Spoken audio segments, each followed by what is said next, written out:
Putra Indonesia. Kena kartu merah, Shin Tae-yong absen memimpin laga timnas Indonesia versus Irak dan Filipina di kualifikasi Piala Dunia 2026 zona Asia.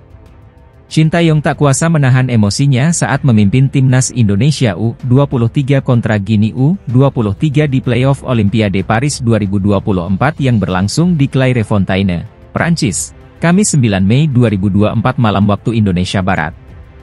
Shin Tae-yong mencak-mencak ketika timnas Indonesia U23 dijatuhkan hukuman penalti untuk kedua kalinya pada menit 74, setelah Alveandra Dewangga dianggap wasit Francois Letessier menjatuhkan penyerang Guinea U23, Al-Ghazi Mebah, di kotak terlarang. Sikap Shin Tae-yong di atas membuat wasit asal Prancis memberikan kartu kuning kedua yang berujung kartu merah kepada pelatih 53 tahun tersebut. Alhasil, Shin Tae-yong diminta meninggalkan tepi lapangan dan menyaksikan sisa pertandingan dari tribun stadion. Sekarang yang jadi pertanyaan, apakah hukuman kartu merah ini memaksa Shin Tae-yong absen memimpin skuad timnas Indonesia saat menjamu Irak, 6 Juni 2024, dan Filipina, 11 Juni 2024, di dua laga pamungkas grup F kualifikasi Piala Dunia 2026 zona Asia? Sejauh ini, baik FIFA dan PSSI sama-sama belum mengeluarkan pernyataan terkait hukuman apa yang diterima Shin Tae-yong. Jika mengacu kepada tren terdahulu, ada pelatih timnas Indonesia yang terkena hukuman larangan mendampingi tim karena terkena kartu merah. Sosok pelatih yang dimaksud adalah Aji Santoso.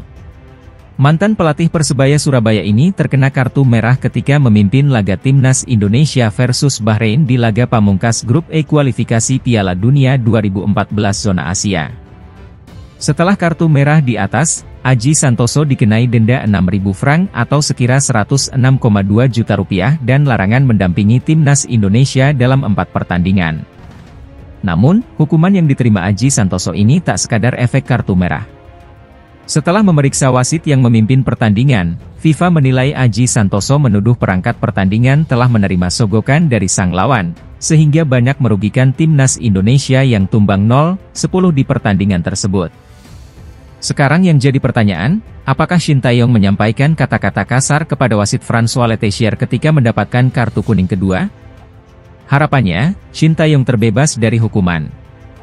Kehadiran Shin Tae-yong dibutuhkan untuk mengantarkan timnas Indonesia menang atas Irak dan Filipina. Timnas Indonesia hanya membutuhkan 1 kemenangan dari 2 laga di atas demi mengamankan tempat di babak ketiga kualifikasi Piala Dunia 2026 zona Asia.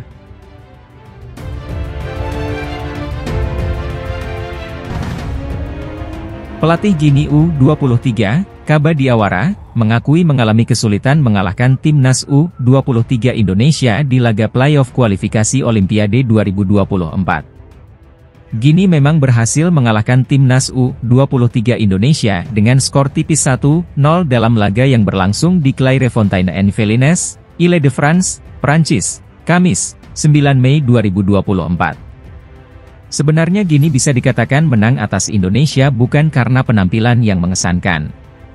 Pasalnya, mereka mengalahkan timnas U23 Indonesia melalui gol tunggal yang dicetak oleh Ilais Moriba pada menit ke-29 melalui tendangan penalti.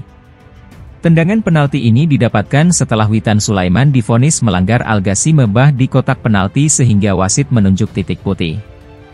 Setelah mengalahkan timnas U23 Indonesia dengan skor tipis ini, Kaba Diawara mengaku bahwa melawan tim asuhan Shin Tae-yong bukan laga yang mudah.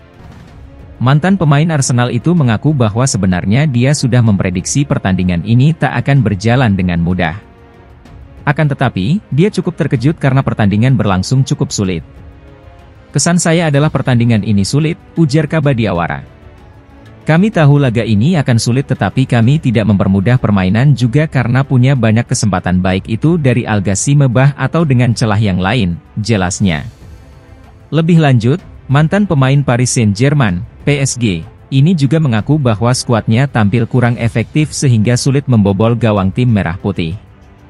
Kaba Diawara menilai bahwa seharusnya Guinea sudah bisa memimpin 3-0 sejak babak pertama apabila bisa memanfaatkan peluang dengan baik sehingga dapat dikonversikan menjadi gol. Itu masalah yang sama, masih masalah efektivitas. Kami harus berhasil membereskan permainan di babak pertama di mana kami semestinya mencapai skor 3-0, kata Diawara. Ini adalah bagian di mana saya sering berulang kali mengingatkan tetapi kami benar-benar harus membuat langkah maju karena kami lolos ke Olimpiade dan akan menghadapi tim-tim besar. Menurutnya, Gini U23 harus bisa memperbaiki tim dengan baik. Pasalnya, tim akan berangkat ke Olimpiade 2024 sehingga bakal bertemu dengan lawan-lawan yang kuat. Untuk itu, dia meminta para pemainnya harus bisa membereskan masalah ini agar timnya bisa bersaing di Olimpiade 2024. Jadi jika kami terus larut bersenang-senang pasti akan berisiko mendapatkan hukuman besar, kata Diawara. Keberhasilan Gini dalam mengalahkan Garuda Muda membuat mereka berhasil lolos ke Olimpiade 2024 di Paris. Sudah lama Gini tidak tampil di putaran final cabang sepak bola putra di Olimpiade. Mereka terakhir kali melakukannya pada tahun 1968. Menurut Diawara, hasil ini menjadi catatan sejarah yang bagus buat Gini.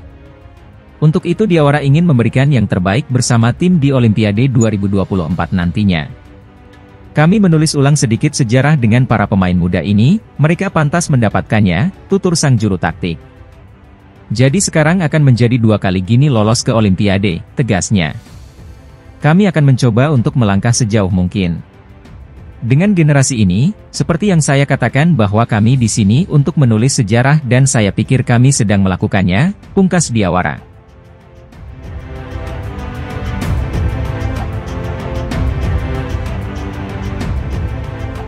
Masyarakat Malaysia rupanya mempunyai rasa iri hati kepada penampilan timnas Indonesia di level internasional. Hal itu diungkapkan langsung oleh CEO Selangor FC, Johan Kamal Hamidon, saat ditemui awak media termasuk bolasport.com di Jakarta, Rabu, 8 Mei 2024. Johan diam-diam mengamati perkembangan sepak bola Indonesia, baik di level kompetisi dan tim nasional. Ia takjub dengan meningkatnya performa timnas Indonesia di bawah asuhan Shin Tae-yong. Timnas Indonesia memang dalam kondisi di atas Malaysia. Tim Merah Putih kini menduduki peringkat 134 FIFA, meninggalkan Malaysia di posisi ke-138. Bahkan, Timnas Indonesia berpeluang untuk lolos ke putaran ketiga kualifikasi Piala Dunia Zona Asia 2026. Sebelumnya Timnas Indonesia juga lolos ke babak 16 besar Piala Asia 2023. Kesuksesan ini juga diikuti oleh Timnas U23 Indonesia.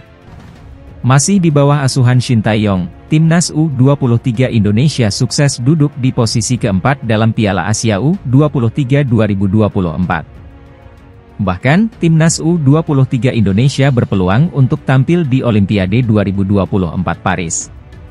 Syaratnya, Timnas U23 Indonesia harus meraih kemenangan atas Gini dalam laga playoff Olimpiade 2024 di Infantry Clairefontaine, Paris, Prancis, Kamis, 9 Mei 2024. Keberhasilan tim Merah Putih itu tidak diikuti oleh Timnas Malaysia.